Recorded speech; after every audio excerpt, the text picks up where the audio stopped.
चलो भाई, करें क्लास को स्टार्ट।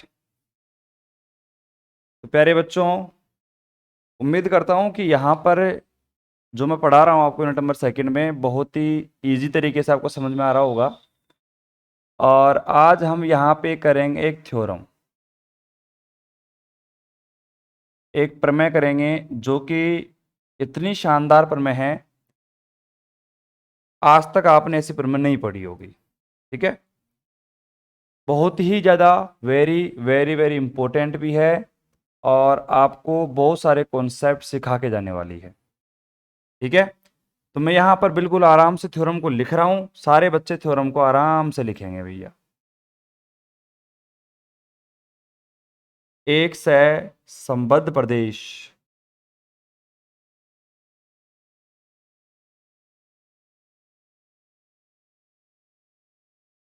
एक से संबद्ध प्रदेश या प्रांत जी में फलन एफ जेड के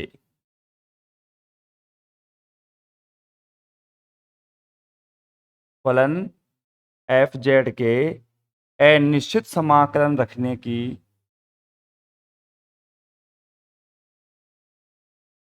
अनिश्चित समाकलन रखने की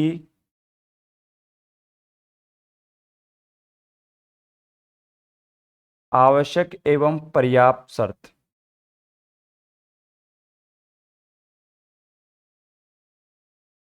आवश्यक एवं पर्याप्त शर्तें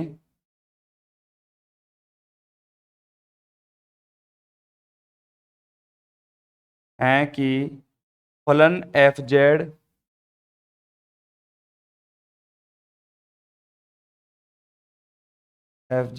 प्रांत जी में विश्लेषिक है। प्रांत जी में विश्लेषिक है। अब जिन बच्चों ने यूनिट नंबर फर्स्ट को ध्यानपूर्वक पढ़ा है वो आराम से इस लैंग्वेज को समझ सकते हैं और विश्लेषिक एनालिटिक क्या होता है उसके बारे में भी उनको संपूर्ण नॉलेज होगी। उम्मीद कर सकता हूं ऐसा मैं। अब नीचे मैं लिखता हूं इंग्लिश मीडियम बच्चों के लिए, आराम से लिखना। बहुत ही शानदार थ्योरम है, स्टेटमेंट को बिल्कुल ध्यान से पढ़ो। A necessary and sufficient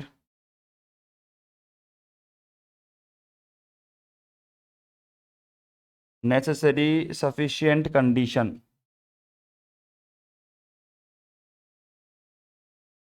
for a function f z for a function f z to process an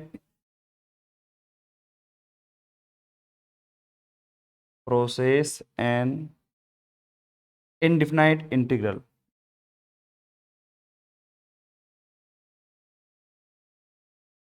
indefinite integral in a simply connected domain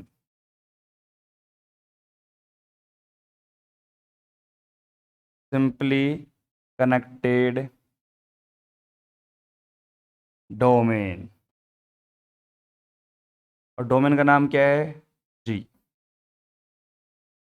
is that the function is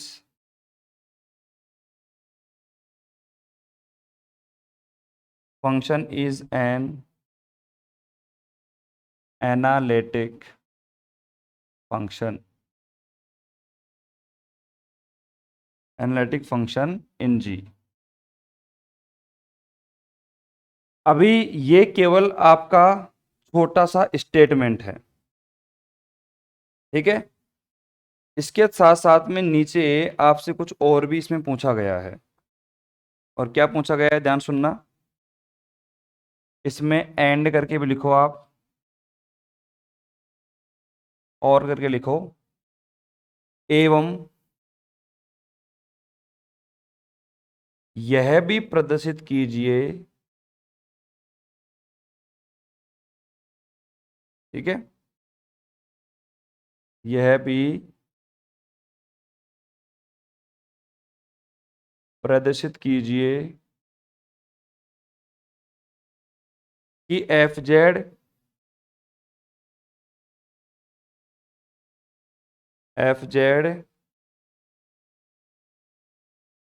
के दो अनिश्चित समाकलनों, दो अनिश्चित समाकलन या फिर समाकलनों में अंतर, डिफरेंस में अंतर एक अचर का अंतर होता है। एक अचर का अंतर होता है। ठीक है, ये आपको पूछना है। और इसके साथ साथ में और क्या है, इंग्लिश मीडियम वाले सुन लो भैया। And also prove that two indefinite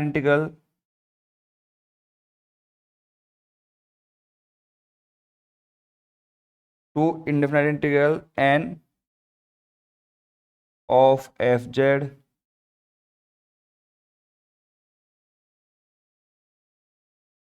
differ by a constant, differ by a constant. एक बार पूरे थ्योरम को आराम से पढ़ो।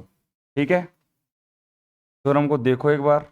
ये इसका इंग्लिश स्टेटमेंट है, हिंदी में है, यहाँ पर हिंदी में है, और ये आपका इंग्लिश में है। तो एक बार बिल्कुल तरीके से सारे बच्चे इस स्टेटमेंट को देखेंगे और समझने की कोशिश करेंगे। ठीक है, लिख के एक बार डन करो, फिर मैं इसको एक्सप्लेन करवाता हूँ।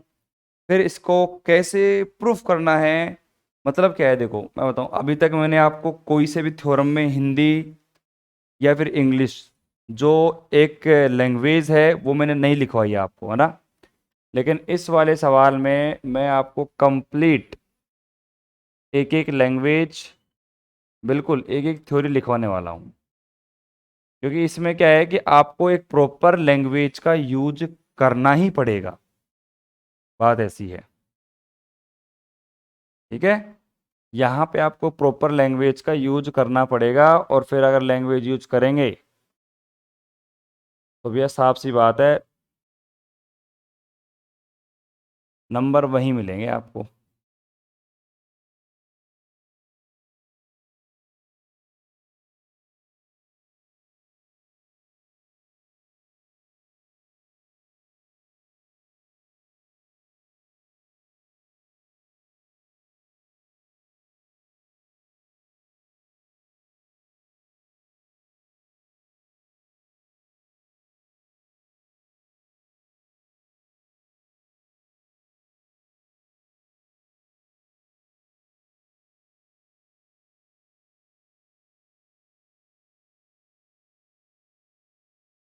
हाँ भाई, तो सारे बच्चे फटाफट इसको नोट डाउन कर लो आराम से। उसके बाद मैं इसको समझाता हूँ एक बार।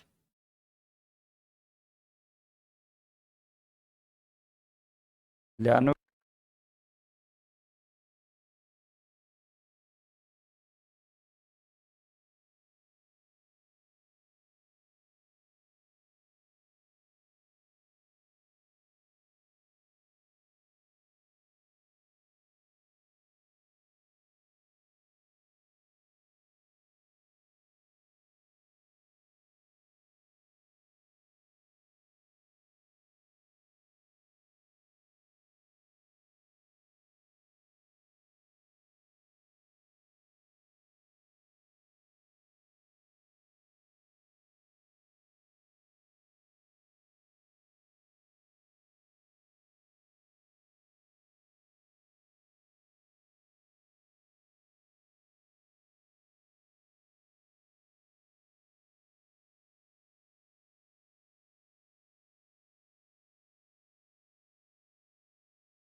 हाँ मैं लिख लिया, सभी ने लिख लिया भैया। तो एक बार सभी बच्चे बोर्ड पे देखेंगे। देखो थ्योरम क्या कह रही है आपसे, एक एक वर्ड पकड़ने की कोशिश करो। थ्योरम आपसे कह रही है कि एक से संबद्ध प्रदेश, सिंपली कनेक्टेड डोमेन, क्या होता है आपको पता होगा। उस सिंपली कनेक्टेड डोमेन जी में फलन एफ जेड के अनिश्चित समाकलन रखने की आवश्यक एवं, यहां पे मैंने लिखा नहीं बीच में, पर्याप्त शर्तें।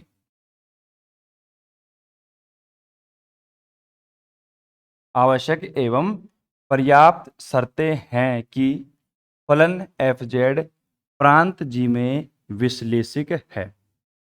अब जिसने पहली यूनिट पढ़ी है उसको पता होगा कि विश्लेषिक का मतलब क्या होता है, पता होगा उसको, बहुत अच्छी बात है। A necessary and sufficient condition for a function f z to process an indefinite integral in simply connected domain G is that the function is an analytic function in G। और इसके अलावा एक छोटा सवाल और आता है इसके अंदर कि जो आपके दो अनिश्चित समाकलन है उनका जो अंतर है वो एक कांस्टेंट निकल के आता है, एक अचर निकल के आता है। ये तो मतलब एक साइड वाला सवाल हो गया, एग्जाम में ये आता है तो आता है, नहीं तो नहीं आता। ये इतना इंपॉर्टेंट नहीं है, तो 2 लाइन का आंसर है इसका। लेकिन मेन तो आपका ये वाला सवाल है कि इसमें क्या करना है, इसमें कैसे अपन को काम करना है। प्यारे बच्चों सिंपल सी बात है, पूरा लिख लिया आपने, ठीक है। इसको मैं मिटा रहा हूं क्योंकि इसको कुछ समझाने की जरूरत नहीं है, ये तो इसका आंसर करेंगे तभी आपको ऑटोमेटिक समझ में आ जाएगा। इसमें कुछ समझाने का पोर्शन नहीं है बिल्कुल भी, ठीक है। चलो भाई मैं इसको थोड़ा सा यहाँ से मिटा देता हूँ।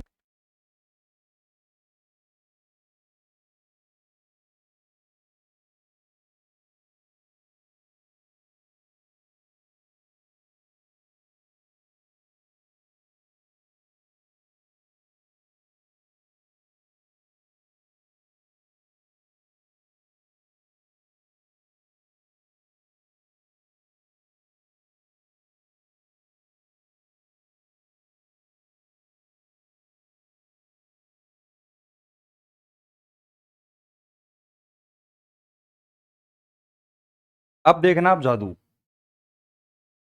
पूरे कंप्लीट स्टेटमेंट को मैं एक छोटी सी लाइन में समेट कर रख दूंगा। देखना, एक तरफ है आपकी आवश्यक शर्त,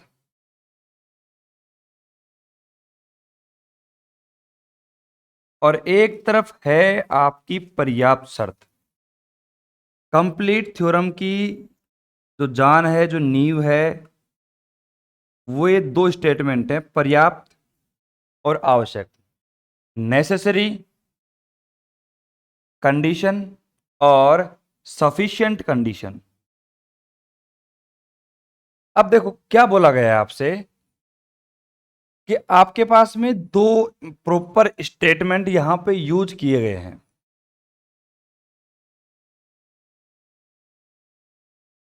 मैंने क्या कहा, यहां पे 2 प्रॉपर स्टेटमेंट आपको यूज किए गए हैं।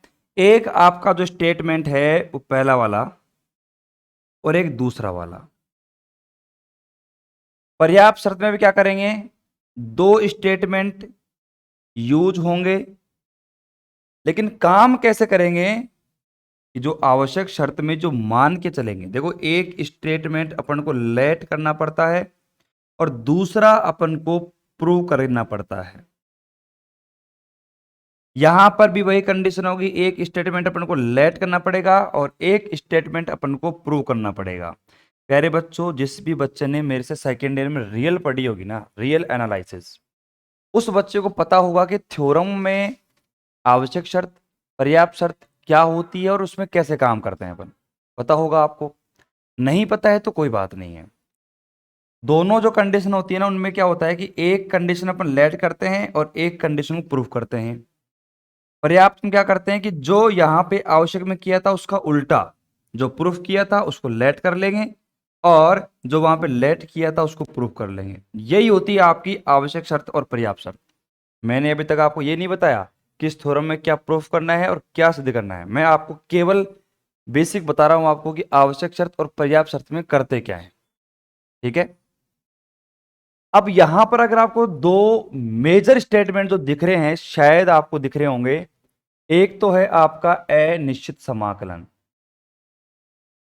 इनडेफिनाइट इंटीग्रल, और दूसरा है विश्लेषिक, एनालिटिक। काम खत्म। अरे भैया गेम ओवर। देखो ये जो आपका इनडेफिनाइट इंटीग्रल है,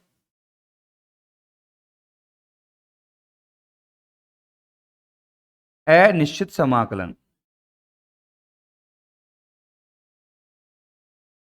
अनिश्चित समाकलन, इसको अपन मानेंगे और हम ये कहेंगे कि भैया आपका जो फंक्शन एफ जेड है उसमें अनिश्चित समाकलन पहले से सेटिस्फाई है। तब आपको प्रूफ करना है कि जो आपका एफ जेड है ना, एफ जेड, वो आपका हो जाएगा विश्लेषिक। विश्लेषिक को इंग्लिश में क्या कहते हैं भैया? एनालिटिक। एनालिटिक। अब गुरु यहां पे क्या करेंगे? पर्याप्त शर्त के अंदर इसमें उल्टा कर देंगे। यहां पे आपका जो एफ जेड है ना, एफ जेड, वो एनालिटिक मान के चलेंगे। मतलब है आपका फंक्शन विश्लेषिक तो है, ये हमें पता है, लेकिन आपका जो फंक्शन है ये किसको शो करेगा? अनिश्चित समाकलन। ये अपन को प्रूफ करना है। मतलब इंडेफिनाइट इंटीग्रल अपन को प्रूफ करना है, ये इसमें करके दिखाना पड़ेगा। तो कुल मिला के बात क्या हुई? मैंने इतना सिंपल वे में आपको समझा दिया कि आवश्यक शर्त पर्याप्त शर्त क्या होती हैं, आवश्यक शर्त में इस वाली थ्योरम में क्या मानना है, क्या प्रूफ करना है, क्या मानना है और क्या प्रूफ करना है। अब मुझे ज्यादा बताने की आवश्यकता नहीं होनी चाहिए कि जो आपका इंडेफिनिट इंटीग्रल होता है वो क्या होता है? एफ डैश जेड बराबर में एफ जेड। ये निकल के आती है आपकी अनिश्चित समाकलन की परिभाषा, इंडेफिनिट इंटीग्रल की परिभाषा। अब अगर मैं आपको थ्योरेटिकली ऐसे बता दूं कि इसका प्रूफ कैसे होगा, तो थोड़ा बहुत आपके दिमाग में क्या है कि एक एक कहते हैं ना थ्योरी, या फिर एक लॉजिक आपके दिमाग में सेट हो जाएगा। अब इसका पहला स्टेटमेंट है ना, जिसमें हम इंडेफिनिट इंटीग्रल, अनिश्चित समाकलन, कैसे लिखते हैं इसको? एफ डैश जेड बराबर एफ जेड। मतलब एफ डैश जेड में जितने भी पॉइंट हैं सारे कैसे हैं? डिफरेंशिएबल हैं। डिफरेंशिएबल का मतलब क्या होता है? अवकलनीय है। और ये तो अपन ने मान लिया, और ये अपन को प्रूफ करना है। अब मुझे कोई बता सकता है कि एनालिटिक जो हमारे पास होता है, विश्लेषिक जो होता है, उसके अंदर क्या डेफिनेशन होती है? तो एक बच्चा कहता है कि सर मुझे पता है, सिंपल सी बात होती है, एक डोमेन हो गया हमारे पास, डोमेन जी के अंदर जितने भी पॉइंट आपके हैं वो सारे अगर क्या हो? डिफरेंशिएबल हो, अवकलनीय हो, तो हम कह सकते हैं कि आपका जो एफ जेड है वो विश्लेषिक बन गया, एनालिटिक बन गया। बात समझ में आ रही है? बात समझ में आ रही है? तो काम वही खत्म हो गया। अपन को पहले वाले इस कंडीशन में कुछ प्रूफ करना ही नहीं है, केवल और केवल एक ऐसी थ्योरी लिखनी पड़ेगी, एक लाजवाब स्टेटमेंट अपन को यूज करना पड़ेगा, जिसके माध्यम से आपका प्रूफ ऑटोमेटिक हो जाएगा। हमें एक काम करना पड़ेगा सेकंड स्टेटमेंट के लिए। मतलब हम यहाँ पे इसको एफ जेड विश्लेषिक लेके चलेंगे, और विश्लेषिक ले जाने के बाद आप उसको अनिश्चित समाकलन, इंडिफरेंट इंटीग्रल प्रूफ करके दिखाओगे। ये सेकंड वाला स्टेटमेंट है, ये है वेरी वेरी मोस्ट। बाकी का जो ये पहला वाला स्टेटमेंट है ना, ये भाई साहब सी बात है, आपको एफ डैश जेड पहले दे रखा है, मतलब एवरी पॉइंट पर डिफरेंशियल आपको पहले दे रखा है इस डेफिनेशन के माध्यम से। और विश्लेषण में क्या करना होता है? यही तो करना होता है। तो कुल मिला के बात क्या है, यहाँ पे एक ऐसी थ्योरी लिख देंगे जिससे एग्जामिनर समझ जाएगा कि ये क्या कहना चाहते हैं और क्या प्रूफ करना है। बाकी काम जो करेंगे ना मैथमेटिकली, वो सेकंड वाली स्टेटमेंट में करेंगे। तो सारे बच्चे क्या करेंगे? एक छोटा सा नोट बनाओ आप, ठीक है, इस थ्योरम के नीचे। नोट बना के आप ये लिखो, समझो कि आवश्यक शर्त में और पर्याप्त शर्त में क्या करते हैं। एक स्टेटमेंट लेट करते हैं, दूसरे को प्रूव करते हैं, एक को लेट करते हैं, दूसरे को प्रूव करते हैं। और इस वाली थ्योरम में हमने क्या लेट करना है और क्या प्रूव करना है वो आप आराम से लिखो। फिर इसको मिटाता हूं और आपकी आवश्यक शर्त की जो स्टेटमेंट है, डेफिनेशन है, या फिर जो भी अपन करने वाले हैं वो करेंगे। क्लियर एकदम? क्या भैया बात समझ में आ रही है कि नहीं आ रही सभी को? आ रही है मेरे हिसाब से, है ना? तो फटाफट लिख के डन का कमेंट कर दो।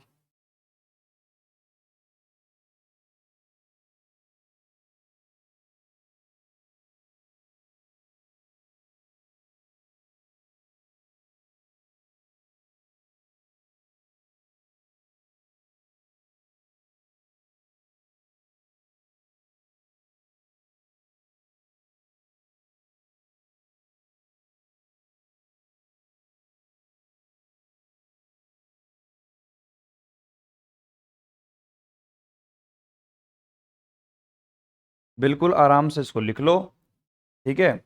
और फिर डन का कमेंट करना। फिर मैं आपको इसका आवश्यक शर्त जो है ना, उसका कंप्लीट थ्योरेटिकल जो पोर्शन है वो लिखवाऊंगा, जो कि आपको एज इट इज एक भी वर्ड चेंज नहीं करना, सेम टू सेम एग्जाम में लिख के आना है।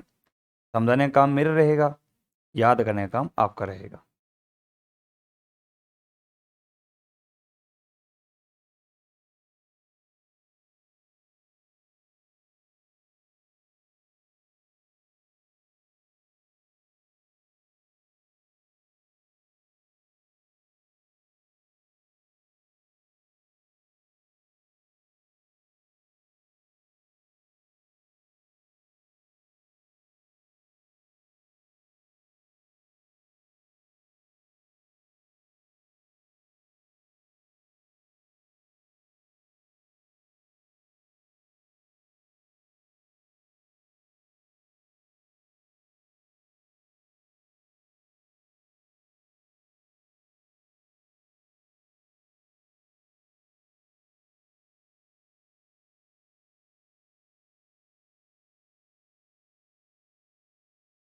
एक बार सारे बच्चे कमेंट ये करेंगे कि आपको ये थ्योरम जो है, इसका स्टेटमेंट, इसमें क्या करना है अपन को, वो समझ में आया कि नहीं आया। लेकिन कंडीशन क्या है? कंडीशन यही है कि आपने यूनिट नंबर सेकंड को पहले जो मैंने पढ़ा रखा था सारी बातें वो पता होंगी आपको। ठीक है? फटाफट कमेंट करो भाई। अच्छी थ्योरम है, टाइम लगेगा प्रूफ पर, लेकिन प्रूफ करेंगे एक नंबर। एक बार सिखाने के बाद किसी को भी आप ये थ्योरम करवा सकते हो, ऐसा पढ़ाएंगे। ठीक है? इजी वे में।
हाँ भाई।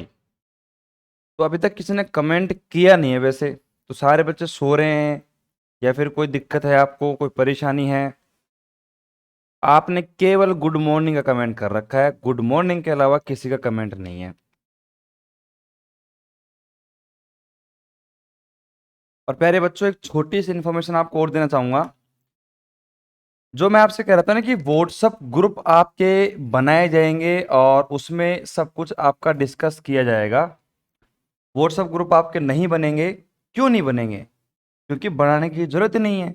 अपना एप्लीकेशन जो है, जब आप वहां पर, जैसे मान लो कि ये यूनिट नंबर फर्स्ट की क्लास है, क्लास को जैसे आपने यहाँ पर ओपन किया, ओपन करने के बाद आप देखो, कोई भी आपका एक वीडियो है ना, उसके बाद में देखो यहाँ पर एक लाइव लेक्चर का ऑप्शन है, एक यहाँ पे रिकॉर्डेड है, फिर इधर देखना आपका डाउट सेक्शन का एक वो है, मतलब फोल्डर। उस डाउट सेक्शन में आप बातें भी लिख सकते हो, अपनी कोई फोटो खींचकर कोई पीडीएफ डाल दो कि इसमें मेरे को दिक्कत है। तो सारे बच्चे देखो वहां पे जुड़े हुए हैं ऑटोमेटिक एप्लीकेशन पर, जो भी रेगुलर पढ़ाई कर रहा होगा, ठीक है, उस बच्चे को वो डाउट सेक्शन डेली चेक करना है कि क्या पता किसी बच्चे ने कोई सवाल पूछा है, मैं उसका जवाब नहीं दे पा रहा हूं, तो आप उसको जल्दी से जल्दी उसका आंसर प्रोवाइड करवा दो। चाहे वो कैसा भी सवाल पूछ रहा हो, कुछ भी उसको दिक्कत आ रही हो, मान लो क्लासेस के रिलेटेड कैसा भी, तो वो एक ग्रुप ही है। और व्हाट्सएप पे ग्रुप बनाने से कोई मतलब नहीं है, ठीक है? व्हाट्सएप पे क्या फालतू की बातें भी ज्यादा चलती हैं, आपको पता है उस बात का। तो इसलिए वो ऑटोमेटिक जो ग्रुप बना हुआ है वो आप जाके चेक करना। जैसे आप कॉम्प्लेक्स में क्लिक करोगे, ऊपर लाइव क्लास रिकॉर्डेड और एक साइड में डाउट सेक्शन का एक ऑप्शन आता है, वो एकदम बेस्ट ऑप्शन है। वहां पर बच्चों ने बात कर भी रखी है ऑलरेडी, तो जो भी प्रॉब्लम आती है एक एक आप सॉर्ट आउट उसमें करते जाना। ये सबसे बेस्ट ऑप्शन है। व्हाट्सएप ग्रुप से 100 गुना बढ़िया है ये। व्हाट्सएप ग्रुप में देखो फालतू की बातें ज्यादा चलती हैं, और फिर बच्चे क्या करेंगे, मेरे से बोलेंगे कि सर ये जो व्हाट्सएप ग्रुप है इसमें बहुत सारे मैसेज आते रहते हैं, इसको बंद कर दो, हटवा दो। तो वही बात है ना। तो इसलिए सारे बच्चे, जिसको जो भी डाउट आता है उस सेक्शन में डालो। और कई कहते हैं गुरुजी हमको तो आता है नहीं, हम कैसे करें, हमें व्हाट्सएप चलाना आता है। अब भैया सीख लो, सब सब सीख जाओगे। सीखोगे तभी तो होगा काम।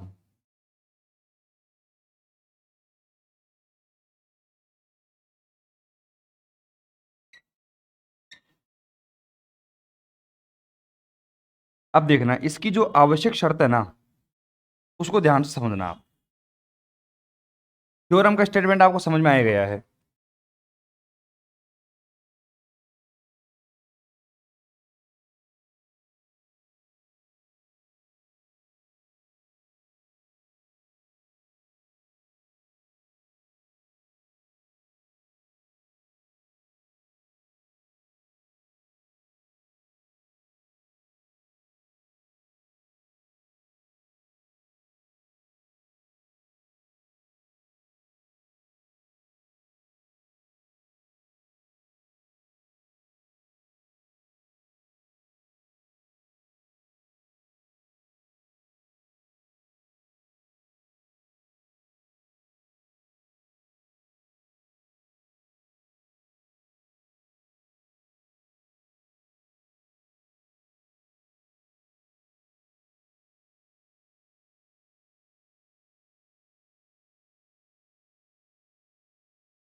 हाँ भाई।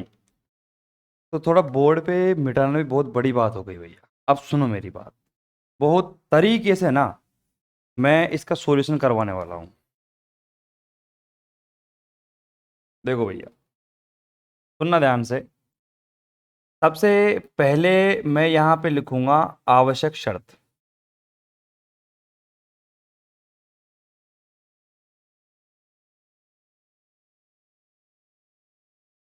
आवश्यक शर्त, ठीक है, नेसेसरी कंडीशन।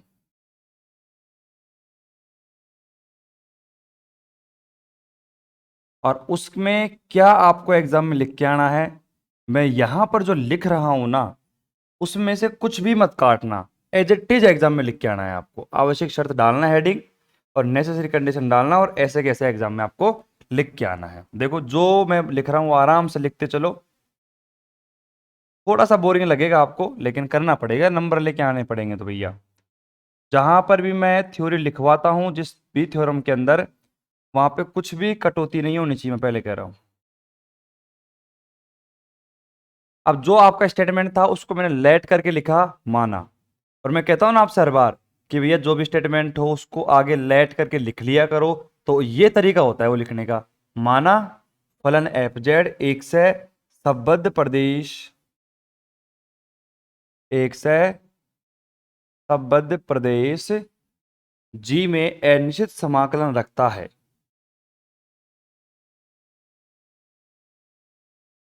अनिश्चित समाकलन रखता है।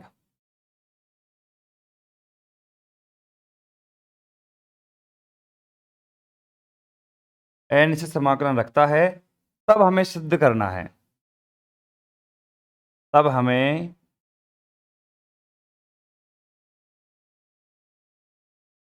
सिद्ध करना है फलन एफ जेड। ठीक है, स्टेटमेंट को याद मत करो, जो आपको एग्जाम में दिया हुआ होगा वही चिपकाना है आपको वहां पे। ठीक है, तब हमें सिद्ध करना है कि फलन एफ जेड एक से संबद्ध प्रदेश जी में विश्लेषिक है। अब ये लैंग्वेज मैंने लिख दी यहाँ पे, देखो है ना, समाकलन रखता है। तो देखो हमने क्या कहा था कि भैया एक स्टेटमेंट में मान के चलूंगा, मतलब माना कि फलन एफ जेड एक से संबद्ध प्रदेश में अनिश्चित समाकलन, जो आपका इंडिफिनाइट इंटीग्रल है उसको तो रखेगा एफ जेड, और तब हमें सिद्ध करना है कि फलन एफ जेड एक से संबद्ध प्रदेश जी में, संबद्ध प्रदेश जी में विश्लेषिक होता है। प्रदेश जी में विश्लेषिक होता है, विश्लेषिक होता है। ये अब आप खुद देख लो कि जो चीज मैंने बोली थी, जो मैंने नोट करके लिखवाया था, उसी चीज को मैंने यहाँ पे थ्योरी की फॉर्म में लिखा है कि अनिश्चित समाकलन है। ठीक है, तब उसके बाद में आप देखो कि हमें विश्लेषिक प्रूफ करना है, ये आप देख लो आराम से। ठीक है, अब इंग्लिश मीडियम वाले बच्चे भी इसको आराम से लिखेंगे, ऊपर डालेंगे कंडीशन, नेसेसरी कंडीशन, और नीचे लिखेंगे आराम से। यहाँ पे देखो, लेट माना a function f z, a function f z to possess identify, या फिर इनडिफिनाइट, आइडेंटिफाई मत लिख देना, indefinite integral in a simply connected domain, simply connected domain,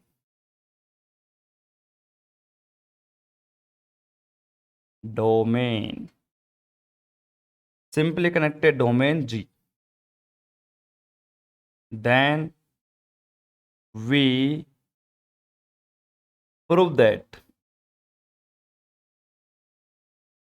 fz is an analytic function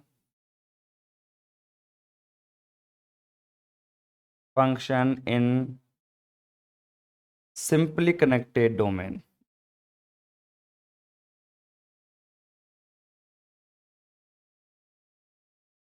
तो प्यारे बच्चों, आपको पता चल गया कि इसमें तो क्या तो लेट करना है और क्या प्रूफ करना है। अब देखो प्रूफ कैसे करना है, बहुत ही सिंपल तरीका है। देखो आपको लेट करना है, लैंग्वेज जो मैं लिख रहा हूं उसमें बिल्कुल कटौती मत करना।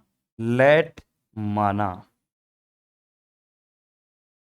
Capital f z small f z का अनिश्चित समाकलन है।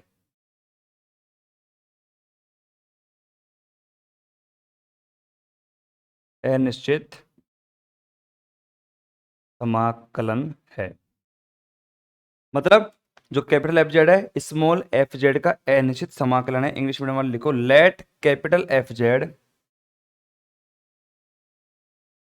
कोमा लगा देना बीच में, let capital f z is indefinite integral of small f z. ये अपन ने लेट कर लिया, ठीक है। अब आपको पता है कि अगर मैंने कैपिटल एफ जेड इस एफ जेड का अनिश्चित समाकलन माना है तो वी नो दैट, हम जानते हैं कहां से, अनिश्चित समाकलन इंडिफिनाइट इंटीग्रल की डेफिनेशन से। क्या होती है, एफ डैश जेड बराबर में एफ ऑफ जेड। बताओ भैया ये डेफिनेशन कौन कौन बच्चा नहीं जानता है। अब आप खुद सोचो कि जो आपका एफ जेड और जिस एफ जेड को आप क्या प्रूफ करने की कोशिश कर रहे हो भैया, विश्लेषिक प्रूफ करने की कोशिश कर रहे हो, एनालिटिक प्रूफ करने की कोशिश कर रहे हो, उस एफ जेड में एवरी पॉइंट पर आपको जेड का कोई भी मान हो आपका वो डिफरेंशियल मिलेगा ही मिलेगा। क्यों मिलेगा, क्योंकि अनिश्चित समाकलन की डेफिनेशन हमसे कह रही है। तो भाई देखो थ्योरी क्या लिखनी है वो मैं आपको प्रॉपर लिखवा देता हूं, बाकी इसका आंसर तो हो चुका है और वो आपको मिल भी चुका है कि अगर प्रत्येक पॉइंट पर अगर डेरिवेटिव होगा तो एफ जेड ऑटोमेटिक आपका विश्लेषिक बन जाएगा। लेकिन लिखना कैसे है बस वही तो बता रहा हूं, बाकी वही है गेम। इस थ्योरम के अंदर जो थ्योरी है ना, थ्योरी वही लिखना है। बाकी अगर आप एग्जाम में मान लो कि आवश्यक शर्त नेसेसरी कंडीशन है लिख के आप इतना सा लिख के आ गए तो हो गया आपका काम खत्म। तो नंबर हैं ये थ्योरी के हैं इसके अंदर। अब यहां पे लिखो चूंकि हम जानते हैं, क्योंकि हम जानते हैं सम्मिश्र विश्लेषण, सम्मिश्र कॉम्प्लेक्स एनालिसिस में लिख रहा हूं ऐसे, कॉम्प्लेक्स एनालिसिस में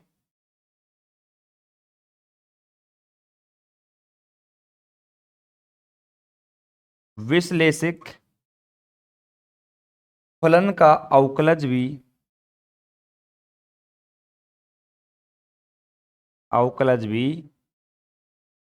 विश्लेषिक होता है, विश्लेषिक होता है। ये आराम से लिखो, इंग्लिश मीडियम वाले बच्चे भी लिखेंगे since we know that, since we know that derivative of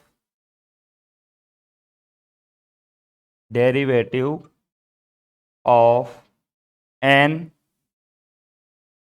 analytic function, analytic function is also analytic, is also analytic. कुल मिला की बात ये कहना चाहती है लाइन कि भैया अगर हमारे पास ये एफ जेड है, ठीक है, एफ जेड अगर डेरिवेटिव होगा विश्लेषिक होगा तो साफ सी बात है और इसके अलावा जितने भी अवकलज होंगे, जितने भी आपके डेरिवेटिव होंगे वो सारे आपके विश्लेषिक होंगे। तो यही तो बात बोल रहा है। देखो चूंकि हम जानते हैं कॉम्प्लेक्स एनालिसिस में, सम्मिश्र विश्लेषण में विश्लेषिक का अवकलज, जैसे मान लो कि हमारे पास में एफ जेड है, अब ये विश्लेषिक है, अब इसका भी आपने क्या करा, डेरिवेटिव कर दिया, इसका भी अवकलज कर दिया, तो उसका डेरिवेटिव भी विश्लेषिक होता है, ठीक है। और अगर ये डेरिवेटिव विश्लेषिक हो गया तो एफ जेड के एवरी पॉइंट पर आपका फंक्शन जो है डेरिवेटिव हो गया और यही आपका विश्लेषिक का स्टेटमेंट है। Since we know that derivative of an analytic function is also analytic. आराम से देख लो, बाकी नीचे आपको दिख नहीं रहा है, इसको मैं मिटा देता हूं, मतलब ये हटा देता हूं, थोड़ा सा इसको हटा देता हूं मैं। यहाँ पे नीचे की जो लाइन है इसको मैं हटा रहा हूं। हाँ भाई अब सभी को दिख रहा होगा। आवश्यक शर्त को लिखकर इसको कंप्लीट लिखना है। एक बार है ना सारे बच्चे इस पूरे स्टेटमेंट को देखेंगे, पढ़ेंगे और देखने के बाद, लिखने के बाद, पढ़ने के बाद आज के इस लेक्चर में केवल मैं आपको नेसेसरी कंडीशन ही करवाने वाला हूं, क्योंकि सफिशिएंट जो कंडीशन है ना उसके लिए आपका माइंड जो है वो एकदम फ्रेश होना चाहिए, वो तो इससे भी शानदार है। इसमें तो क्या था, इसमें केवल हमने थ्योरी लिखी और एक छोटा सा कॉन्सेप्ट यूज किया है। बाकी जो इसका सेकंड स्टेटमेंट है, उसमें शुरू से लेकर एंड तक कम से कम 3 पेज का डेरिवेशन है उसका। 3 पेज तक कंप्लीट डेरिवेशन में लॉजिक ही लॉजिक चलेंगे, कंप्लीट लॉजिक। तो इस स्टेटमेंट को लिखो।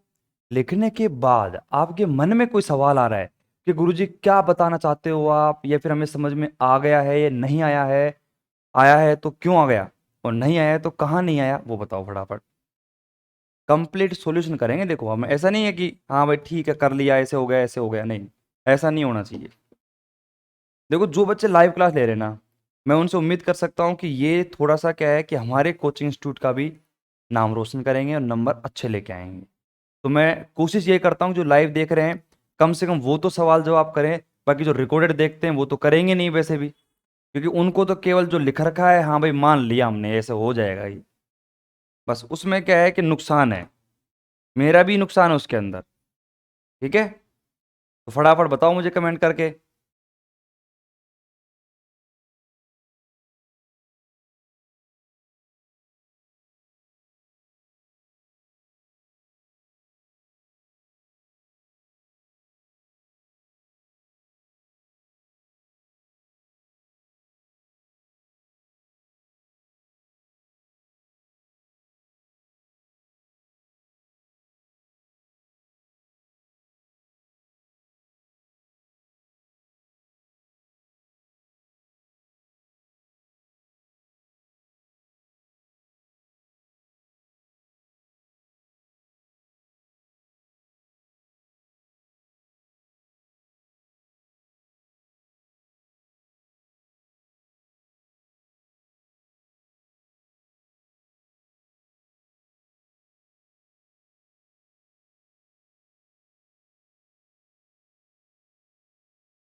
हाँ भाई, तो कोई आ गया था अर्जेंट आदमी, तो इसलिए बात करने लग गया था बीच में। तो सभी ने लिख लिया आराम से। अब मेरी बात को ध्यान से सुनना। देखो सुनो मेरी बात। कंप्लीट आपने आवश्यक शर्त नेसेसरी कंडीशन के बारे में पढ़ा, उसके बारे में लिख लिया। और ये जो बात है, अगर आप थोड़ा ध्यान से समझो तो बहुत अच्छी बात लिखी हुई है यहाँ पे, और ये आपको समझनी है बिल्कुल। ठीक है। और डायग्राम के माध्यम से भी समझो आप, तो देखो सिंपल सी बात ये है कि ये मान लो आपका एक डोमेन है। ठीक है, ये डोमेन डी। अब देखो कहना क्या चाहते हैं कि ये हमारे पास मान लो कि एक एफ जेड है। ठीक है। अब उस एफ जेड में एक अनिश्चित समाकलन हमारा क्या है, कैपिटल एफ जेड। और कैपिटल एफ जेड जो हमारे पास में, उसकी वैल्यू क्या होती है, एफ डैश जेड बराबर में एफ जेड। कहने का मतलब क्या है कि एफ जेड की जितनी भी वैल्यू हमारे पास में आएंगी, स्मॉल एफ जेड की, वो सारी वैल्यू क्या है, आप देख सकते हो पहले से ही अवकलनीय है, डेरिवेटिव है। अब आप सोचो वो डेरिवेटिव पहले से ही है, और एफ जेड की अगर मैं विश्लेषण की बात करूं तो यही उसकी डेफिनेशन कहती है कि मुझे तो भैया ये डोमेन होगा, इस डोमेन में कंप्लीट जितने भी पॉइंट्स होंगे वो सारे क्या होने चाहिए, डिफरेंशियल होने चाहिए, अवकलनीय होने चाहिए। बस बात खत्म, और वो पहले से ही है। ठीक है। तो अब आपको क्या करना है, देखो एंड में, एंड में आपको थोड़ा बहुत यहाँ पे लिखना ये भी पड़ेगा। जैसे मान लो कि थोड़ी जगह कहाँ पर बची हुई है, देखो जगह कहीं पे नहीं है।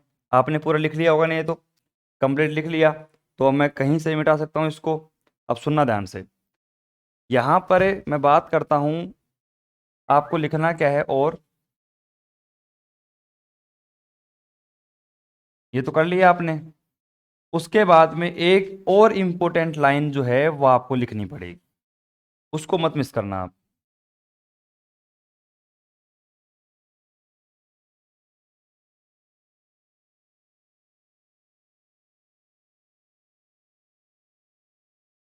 और वो इम्पोर्टेंट लाइन क्या है, देखो ध्यान सुनना। वो इम्पोर्टेंट लाइन ये है, अतः, अतः आपका स्मॉल एफ जेड जो है वो विश्लेषिक फलन कहलाता है, विश्लेषिक फलन होगा, विश्लेषिक फलन होगा। कहाँ पर, जी डोमेन में। इतनी सी बार और लिख देना आप। बस उसके बाद में आपके अगर 4 नंबर का रहेगा तो 2 नंबर की आपकी आवश्यक शर्त नेसेसरी कंडीशन आती है, उसके 2 नंबर आपको मिल जाएंगे। और इसकी कल जो आपकी सफिशिएंट कंडीशन है, पर्याप्त शर्त है, उसको करेंगे, और शानदार लॉजिक के साथ में उसको सीखेंगे। ठीक है भाई, चलो तो आज के लिए इतना ही। बढ़िया थ्योरम जो मैं करवा रहा हूँ सारे, इन सभी थ्योरम्स को बिल्कुल तरीके से पढ़ते रहना, कोई दिक्कत नहीं होगी आपको। ठीक है, चलो।